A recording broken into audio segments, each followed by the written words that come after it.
En el ejercicio 21.37 nos plantean que se tiene dos electrones ubicados en estas posiciones y un protón. Esta distancia la conozco, es 1.5 por 10 a la menos 10 metros. Y me piden la magnitud y dirección de la fuerza que ejercerán estos dos electrones sobre el protón. Perfecto. O sea que aquí el elemento de análisis va a ser el protón, el que fuerza experimenta. Para esto me voy a traer el diagrama de cuerpo libre que actúa, de las fuerzas que actúan sobre el protón. Entonces lo voy a traer por acá. Permítame, lo pongo. Acá me queda un poquito. Quedó algo que no es una basurita. Y entonces observen. Tengo la fuerza, este electrón sobre este protón, que sería esta fuerza, para este protón es de atracción, entonces por eso lo dibujo así. Es como si yo dibujara una línea en este sentido, ¿cierto? Y obviamente es una fuerza de atracción. El protón experimenta una atracción hacia este protón. Y esta F21 es la fuerza que, bueno, si le voy a colocar números a las cargas, es como si este fuera la carga número 1, ¿cierto? Es como si esta fuera la carga número 3 y es como si esta fuera la carga número 2. O sea que en nuestra notación de fuerza, esta sería la fuerza que ejerce la partícula 3 sobre la 1. Perfecto. La 1 es el protón. Entonces sería esta.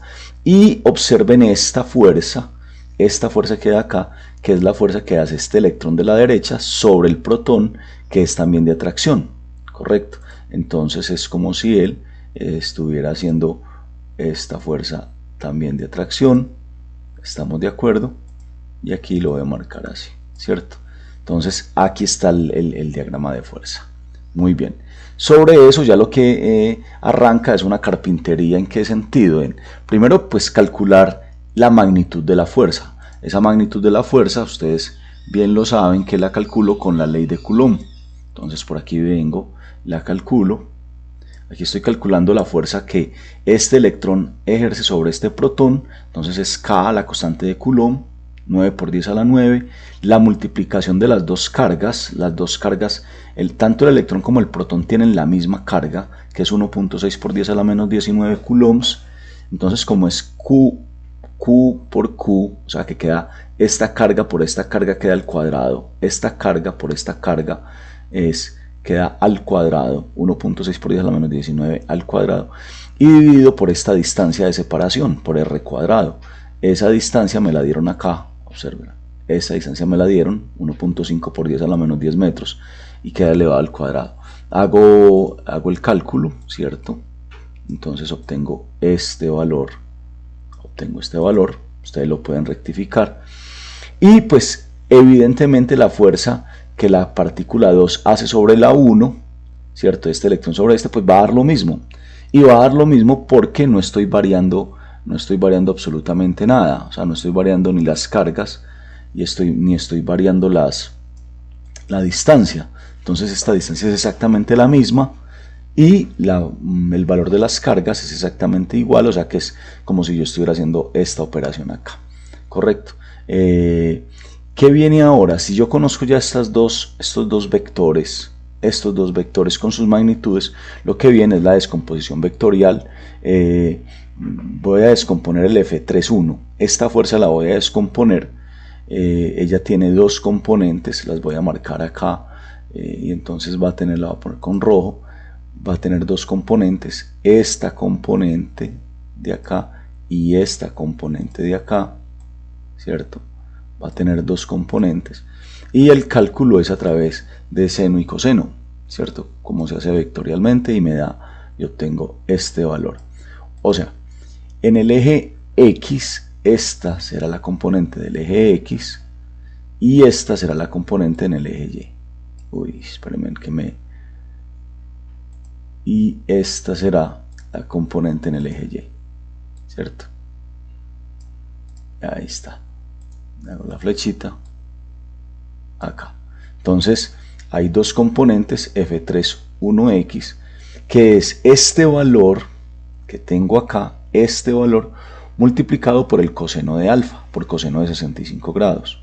Entonces yo tomo este valor f3,1 y lo multiplico por coseno de 65 para hallar la componente en el eje X, ¿cierto? Esto. Y cojo el mismo valor, tomo el mismo valor y lo multiplico por seno de 65 para hallar esta componente. Entonces la componente en X, en este caso, la saco con coseno, y la componente en Y, en este caso, la saco con seno. Listo, muy bien. El F2,1, pues hombre, el F2,1 está todo en el eje X, ¿cierto? Está todo en el eje X, ¿ya? Esta componente está toda en el eje X, esta componente, o sea, esta fuerza está toda en el eje X, o sea que no le tengo que sacar componente en el eje Y, o la componente en el eje Y 0, ¿cierto? Entonces ahí sí ya me queda claro. Entonces ahora lo que hago es sumo las X,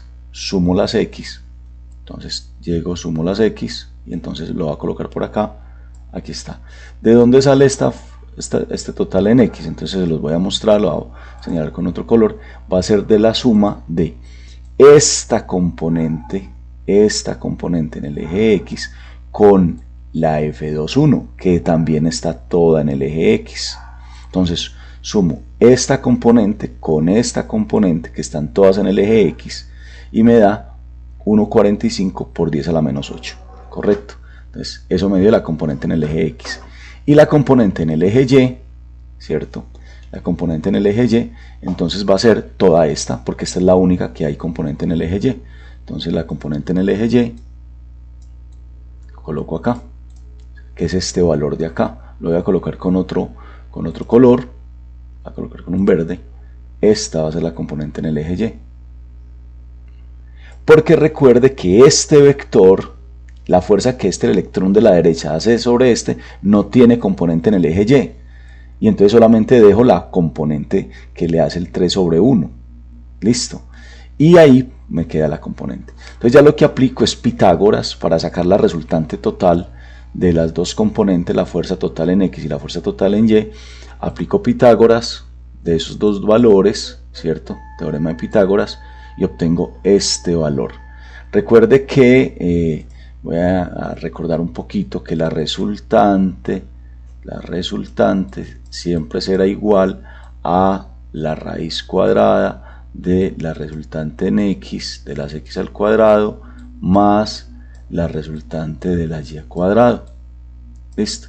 Esto, aplicando esta fórmula, me aparece esta resultante total. Correcto. Lógicamente me va a dar en qué eje, en el eje positivo, perdón, en el cuadrante 1, porque tanto la X como la Y me dieron positivas. Entonces me indica los signos de esa resultante. Listo. ¿Y haciendo qué ángulo? Bueno, entonces aplico tangente a la menos 1, ¿cierto? De la Y sobre la X, la Y, el valor de la Y, este valor de Y sobre este valor de X. Así se saca el ángulo, la dirección, y obtengo entonces 32,5 grados acá. Listo. Quiere decir que la resultante está a la mitad, ¿cierto?